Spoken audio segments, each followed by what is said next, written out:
Hi guys, my name is Emily Teague. I'm a portrait and fashion photographer based out of Brooklyn, New York, and today I'm just going to cover a couple different setups using only one light. To keep this video more relevant and simple for viewers who might not have as much gear, along with my one strobe, I'm just going to be using one deep Octa 39-inch from Elinchrom for my soft light, and for my hard light I'll be using just a standard Elinchrom reflector. But in future videos I will tell you more about how different modifiers can really help you control and shape your light.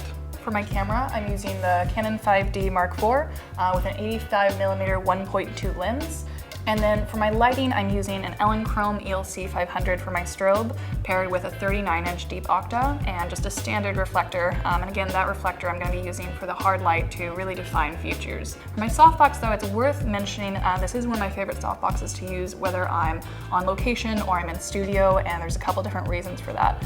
Number one, the fabric on the inside is a silver reflective proprietary fabric that's unique to the Rotalux line. It has really nice even distribution of light, and it has a nice soft wraparound quality that I love in all of my lighting. Other than the technical details, it's also just really nice to fold up, take out, and use when I'm on location. Final thing, and then we will start shooting. I just want to talk about some of the terms and definitions that I'm going to be using throughout this video. So hard light versus soft light, what does that mean? Hard light is very directed light, it's harsh. The transitions between the shadows and illumination is very abrupt, and if you're pointing it at an angle, it's going to accentuate the details in your subject. So let's say I'm shooting beauty and my model doesn't have the best skin, I might want to reconsider that versus soft light. Soft light is when your light source is large relative to your subject. It has a very nice soft wraparound quality, and the transitions between your shadows and illumination is going to be much more gradual. So when I'm using my Rotalux softbox, I'm using both the inner and outer baffle. That's really going to diffuse my light, it's going to cut down on the intensity, and it's also going to eliminate the hot spot that would be coming through the center. That light is bouncing around and traveling, and it's just making some really nice soft light. Versus with my reflector, that light's going to be a lot harsher because it doesn't have as far to travel. Final thing to remember is that light travels in straight lines, and it keeps moving until it hits a subject or it runs out. So let's say I want to create some really soft light. Instead of pointing my light directly at my model, let's say my strobe is pointed at a white V-flat and it's moving in a laser-like line, hits the V-flat, reflects off, and depending on how your V-flat is angled, maybe you want it to hit another V-flat, and that V-flat is angled towards your model. By the time it reaches your model, you're going to lose a lot of power in that light, but it's also going to make really soft light. So now that I've explained a couple of the qualities of light, let's head over to the studio and we'll get started. So we're here in my home studio, and I'm shooting with the lovely model, Neendra. She's going to help us out today. And as far as stylistically, I wanted to create kind of like a timeless classic look. And so when I was talking with my hair and makeup artist, I asked if we could do this nice braid across, if we could do like a soft pink lip, and then if she could contour her face. So on her cheekbones, there's some highlight added. On her jawbones, it's just going to make some nice shadows. And once we add lighting, that's really going to accentuate those features.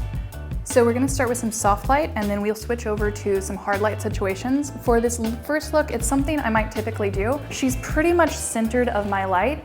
We haven't got it too much feathered yet, which I'll talk about later.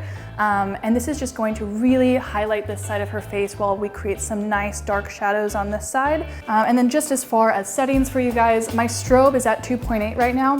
And really don't get intimidated by that number. If it's too dark, make it higher. If it's too light, make it lower, you know? And then settings are pretty standard studio settings. I'm at 1/60th of a second. My aperture is at 6.3, and my ISO is just at 100. So let's take a shot and see how that looks.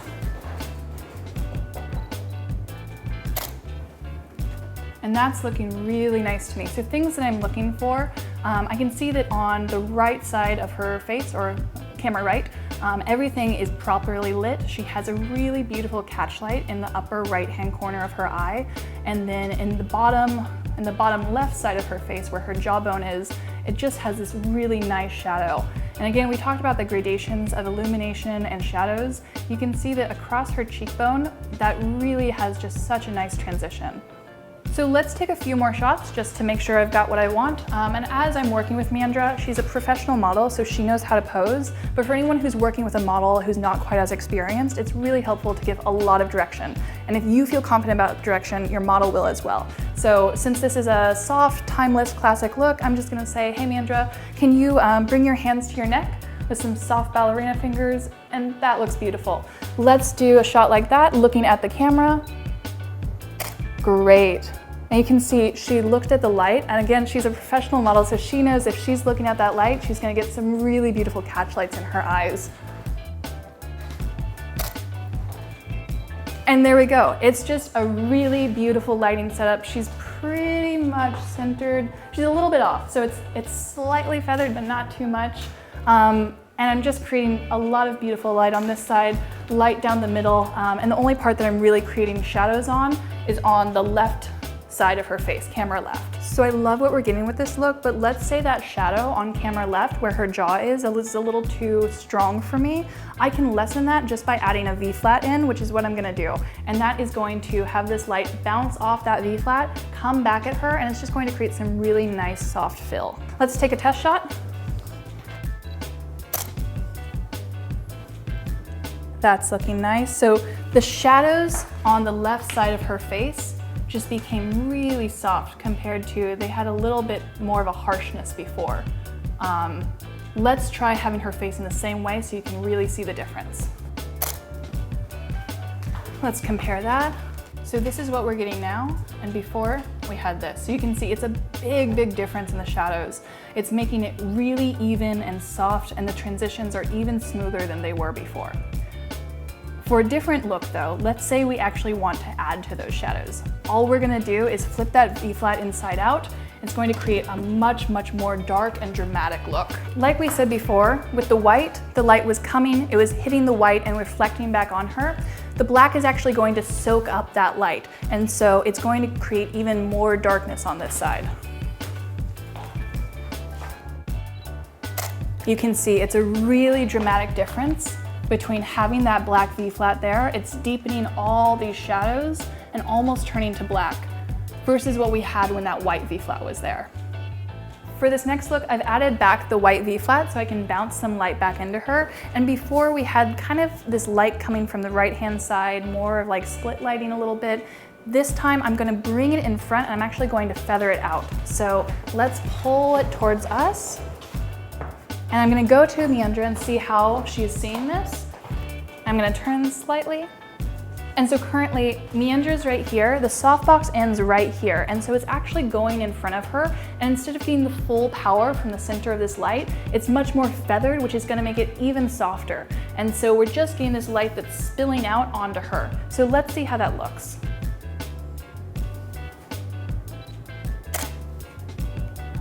Just looking at the highlights and shadows, you can see everything is a lot more even and soft now. We're getting rid of all the harsh shadows that we had from before. So I'm now at 3.6. Let's take another shot. You can see there's really no dark or harsh shadows. The most shadow that we're getting is actually under her arm in this bottom portion down here. But if I'm looking at her face, everything is just really, really soft. And so this is what feathered lighting is creating, this really nice soft look where the transitions are just really clean. You can also notice the catch lights in her eyes. So there's still about 2 o'clock in her eyes in the upper right-hand corner, which is right where I want them. I still want to make sure that even though my light is so soft, that I have those catch lights. So I've got my light that's coming from her side, creating that contrast on her face, but still with soft shadows. I've got my feathered look, and now I'm gonna do something a little bit more directional, but still very soft. So I'm actually gonna bring this light right in front of her. While I'm lighting, I'm always checking to see how the light looks to my model. Right now, it's looking a little too low. She's actually getting the top of the light when I'd prefer it if she got the bottom. So I'm just gonna raise my light up here.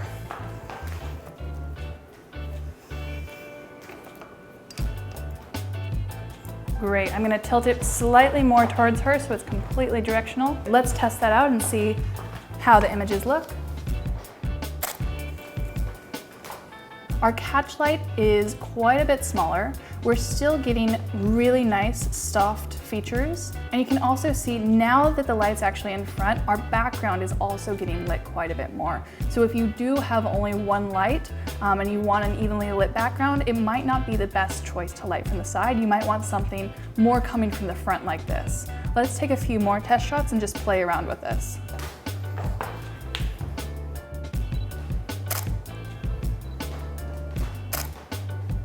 Beautiful. Now that I have the light coming from in front, when she turns her head, you can see the contouring of her face and from the makeup. So her cheekbone is really beautiful with that highlight coming across it. There's still that beautiful shadow coming from underneath her jaw, which has a soft transition to it. Everything just looks really great here. So we've got our directional overhead lighting. Now let's make it really, really soft. I talked about earlier, if we bounce light off V-flats, it's going to create softer diffused light. So I have my V-flat on the side here. I'm actually going to add another one, and instead of having my light face directly at her, I'm gonna turn it around and I'm gonna have it hit that V-flat and then come back to her. And let's test that out. So now we have our light hitting that, coming back at her. We're gonna have to raise our power up a bit. So that's looking pretty interesting to me. I'm gonna look at this image. There's a few things that I like and a few things that I don't like. The area of the lighting, the placement of it, the catch light, you can see it in the middle right-hand corner of her eye. And I'd really prefer that to be up above, because where it's at right now, I'm getting some harsh highlights on her chin, on her cheeks, and right between her nose and between her eyebrows. So I am going to actually raise that light back up again. Let's see how that looks. So I've just raised my light up, so now this portion of the light is hitting here and coming back at her.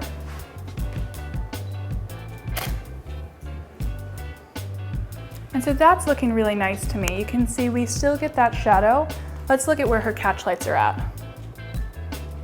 So catch lights, it's still close to middle. It's not bothering me as much though, because we don't have as harsh of highlights.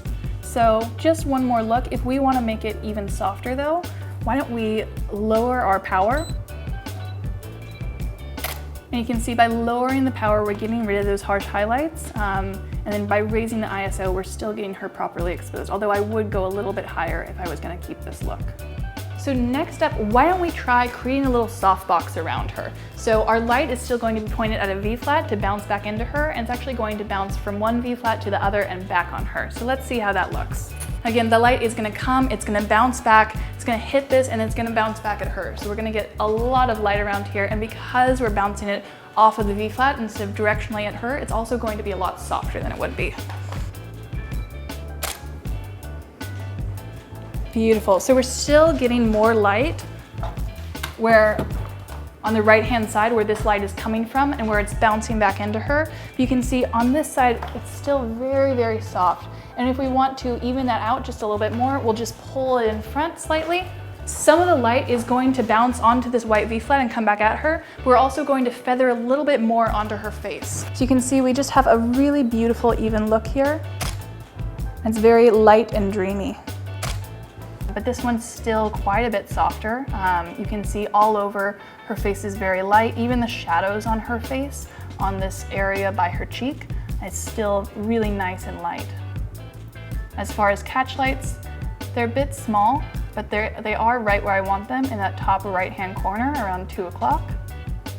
So those were just a few really easy go-to soft light looks, and you can play around. The light doesn't have to be on the left-hand side or the right-hand side. It can be on either side, but keeping those principles in mind, that might help you in the future. So now that we've dialed in our soft light, let's switch over to hard light with our reflector. Okay, so we can see now our light is much harder. Just if you were looking at the shadows behind her before, you couldn't really see them, but now you can see this very crisp outline going on over here. Let's see what this first image looks like. So looking at this image, there's a few things that I'm noticing. Number one, the detail in her skin is much more defined. Looking under her jawbone, if you look at that shadow, the shadow to illumination is much more abrupt. It's a very crisp line. There's a lot more contrast going on here. So it's actually a really interesting look. And I tend to avoid hard light because I'm always trying to shoot very flattering. But especially with Miendra's face, this is actually looking really nice, and I love what it's doing with her cheekbone, her jawbone. So let's take a few more shots here. Let's try that same thing but without the hand. Gorgeous. So the other thing that I'm noticing is if I look at the catch light, it's in the right placement, which is about 2 o'clock, but it's a very, very, very small pinpoint. So if that's the look you're going for, this works great. So for this last look, we had white V-flats on either side. Let's just flip those out and get some black V-flats.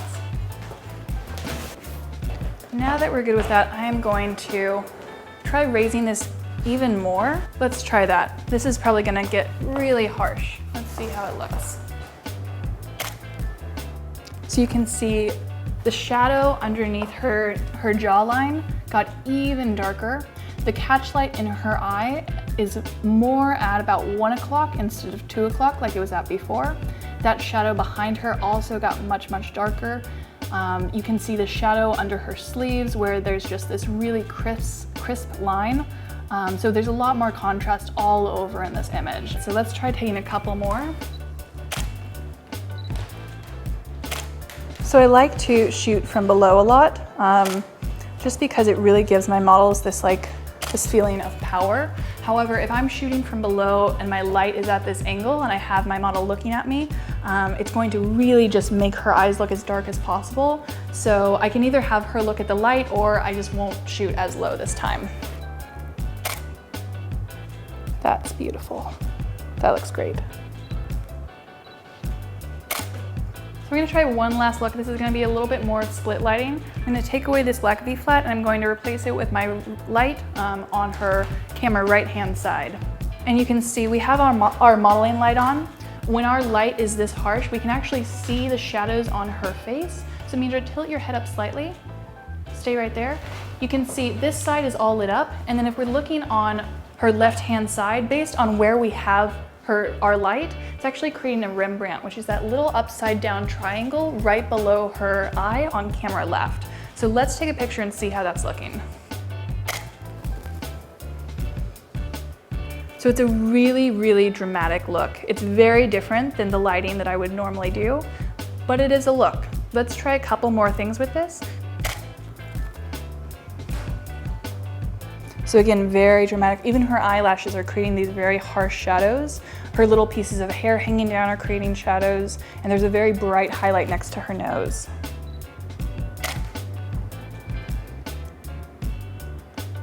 And then let's have you looking completely the other way.